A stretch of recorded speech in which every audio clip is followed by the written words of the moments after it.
Kemarin sempat down juga, tapi kenyataannya penghasilan dari Lokbet luar biasa. Bisa agak gini ya dok, ya mohon maaf ya ini saya bicara omset, bukan untuk menyombongkan, cuma ya ya di saat pasar rusuh kayak gini 150 sampai 200 juta dapat. Biaya operasional berapa? Pakan sama perawatnya itu, perawatnya ada 4, pakannya itu kurang lebih 15 juta sampai 20.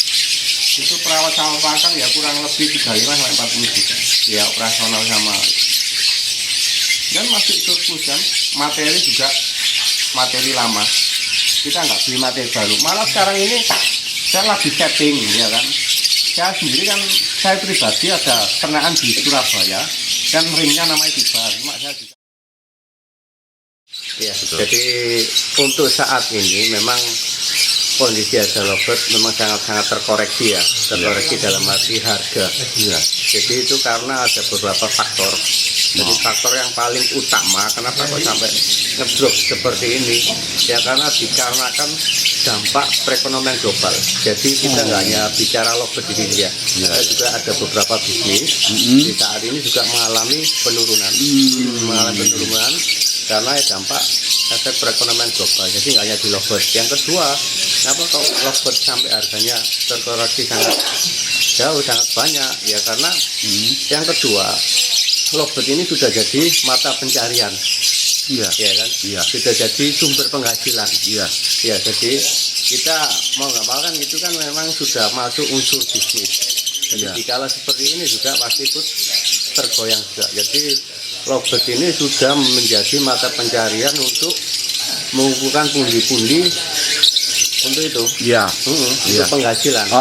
Dan di saat kayak gini mau nggak mau orang kan pasti untuk keluarkan, harus keluar untuk bisa makan ya kan. Iya betul. Jadi mau nggak mau kita harus juga jual. Nah, dalam artian itu kita kan juga perlu kebutuhan pokok yang harus terpenuhi. Jadi mau jual harga berapapun ya harus kita lepas. Karena di samping kebutuhan pokok itu tadi. Cuma ini harganya juga sudah sangat sudah sangat banyak terkoreksi, karena saya juga itu compare dengan harga negara tetangga itu masih sangat murah harga di sini. Sebetulnya di saat kondisi pasar saat ini masih ada banyak peluang yang dihadapkan di Lokbet ini. Jadi salah satu peluang juga kita semestinya kita juga ada peluang untuk ekspor burung Lokbet tersebut. Jadi kemarin sempat ada beberapa teman importir dan eksportir yang mengontak saya membutuhkan beberapa materi Lokbet yang mau diekspor ke Timur Tengah. Jadi sudah saya sudah menyanggupi ya, kemungkinan bulan 1 atau 2 sudah dimulai untuk ekspor Lokbet tersebut. Kalau kita bicara ekspor untuk mutasi Lokbet, kompetitor kita hanya negara Filipina. Jadi negara Filipina sekarang ini harga Lokbetnya masih lebih murah di Indonesia. Jadi gitu, jadi masih banyak peluang ya yang terjadi di Lokbet ini. Terus yang perlu diperhatikan lagi, kalau rekan-rekan penghobi Lokbet, yang perlu diperhatikan ya, coba dihitung kos. Meskipun harga sekarang ini harga sangat-sangat terkoreksi, coba dihitung lagi kos untuk biaya perawatan dan operasional dan keseluruhan. Itu saya rasa bisnis Lokbet ini masih sangat menjanjikan. Tadi Om Lalang mengatakan harga Lovebird kita masih kalah murah dengan Filipina. Itu lebih penyebabnya apa? Lebih murah ya? Iya. Lebih murah di sini. Oh, lebih murah di sini? Ya itu karena penyebabnya ya tadi. Kita kan beberapa peternak ini sudah jadi sumber penghasilan yang utama. Nah, jadi mau nggak mau dihadapkan situasi pasar kayak gini, mereka kan juga nggak bisa keep atau nahan barang ya. Jadi kita harus bisa mengeluarkan barang itu untuk memenuhi kebutuhan pokok kita, karena itu sudah jadi sumber penghasilan. Akhirnya ya pasar menerima harga berapa, akhirnya kita ya mau nggak mau karena sumber penghasilan kita dari lovebird, akhirnya kita lepas. Gitu. Mengenai ekspor lovebird kita keluar, berarti baru akan terrealisasi di tahun depan ya, artinya bulan Januari ya. Insya Allah. Sebelumnya belum pernah ada. Sebelumnya ada beberapa, cuma itu kan apa itu nggak jual banyak lah di saat ini. Tapi untuk saat ini memang peluang untuk lovebird ini sendiri juga yang harus kita itu ya ekspor itu juga. Sebelumnya ada beberapa teman juga melakukan ekspor. Kayak dulu opalin itu kan lebih banyak di Indonesia ya. Opalin orang sini kalau lebih familiar itu disebutnya viola. Jadi opalin dulu lebih banyak itu di Indonesia. Akhirnya beberapa negara itu minta dari Indonesia. Kayak Filipina itu sebenarnya mutasi opalin ya dari Indonesia. Akhirnya mereka bisa mengembangkan. Nah kok sekarang dari Filipina dikirim lagi ke Indonesia. Jadi dengan situasi kayak gini, mudah-mudahan peternak Indonesia juga mindsetnya dirubah ya. Jangan jadi negara yang konsumtif. Kalau bisa utamakan perputaran golongan atau komunitas. Jadi kalau kita perputaran lokal atau golongan itu kuat, kita nggak mungkin nanti dikalanya harga sudah membaik, sudah bagus-bagusnya, kita nggak mungkin mau untuk memelihara atau menampung lovebird impor yang masuk di Indonesia. Nah terus perannya KLI, Komunitas Lovebird Indonesia nih ke depannya bagaimana? Mengenai apa kayak semacam tadi wacana untuk ekspornya lovebird asal dalam negeri ini. Saya jelaskan untuk Komunitas Lovebird Indonesia. Saya sendiri kebetulan jadi ketua Komunitas Lovebird Indonesia Korwil Surabaya kan. Jadi di komunitas itu kan ada visi dan misi. Terakhir kemarin kan memang sempat gejolak itu, ada beberapa golongan yang nggak terima ini fungsinya komunitas KLI yang terbesar di Indonesia ini sebagai apa?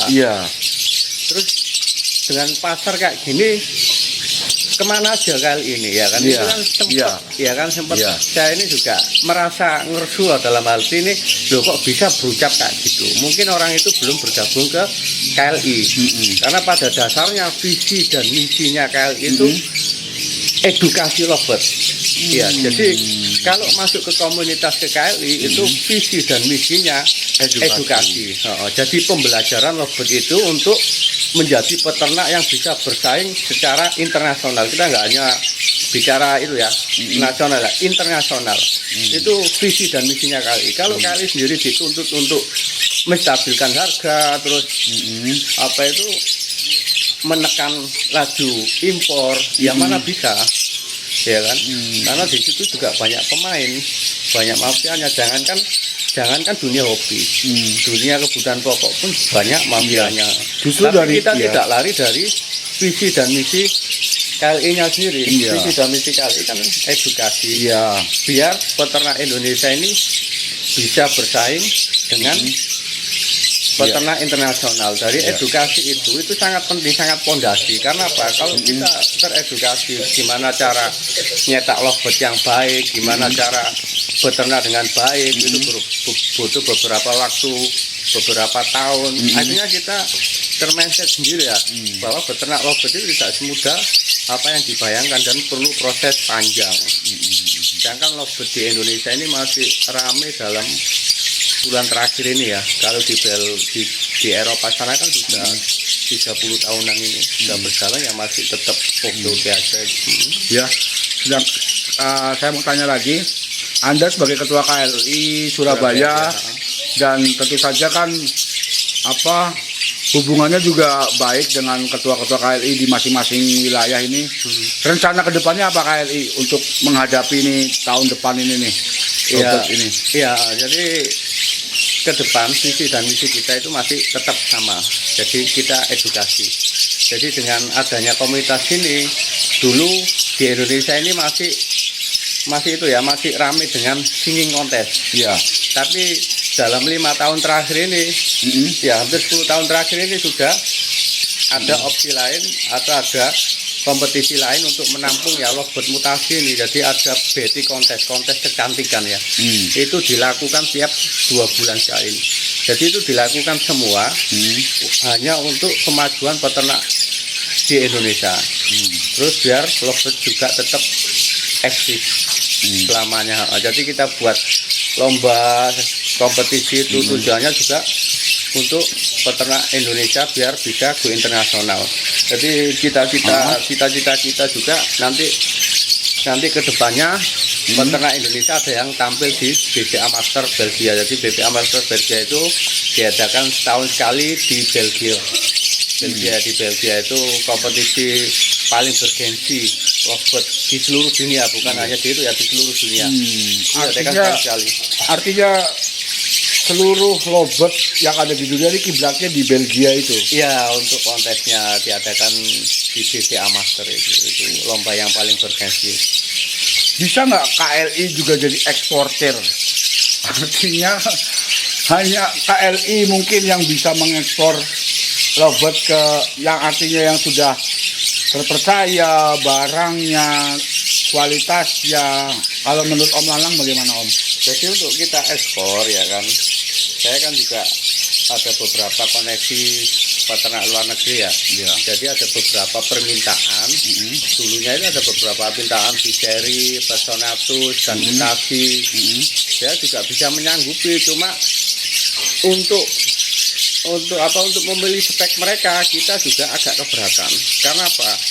Karena spek burung di Indonesia itu memang sangat terbatas, juga kualitasnya masih sedang-sedang. Jadi yang diminta mereka itu kualitas yang benar-benar standar spesies tersebut. Nah ini langkah kita ke depan, kita kan selalu adakan beauty contest nih kayak di Surabaya sendiri tiap sebulan itu sekali kita adakan kopdar, sekalian beauty contest, terus nanti di lomba itu juga kita bahas kekurangan dan kelebihan burung di mana, jadi kita sharing ilmu di situ. Nah tujuan kita biar apa? Biar peternak mampu memahami cara mencetak lovebird sesuai standar spesiesnya masing-masing.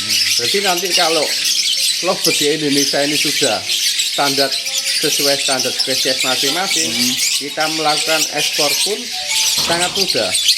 Karena kita logonya juga sesuai standar masing-masing dan bisa bersaing dengan negara yang lainnya.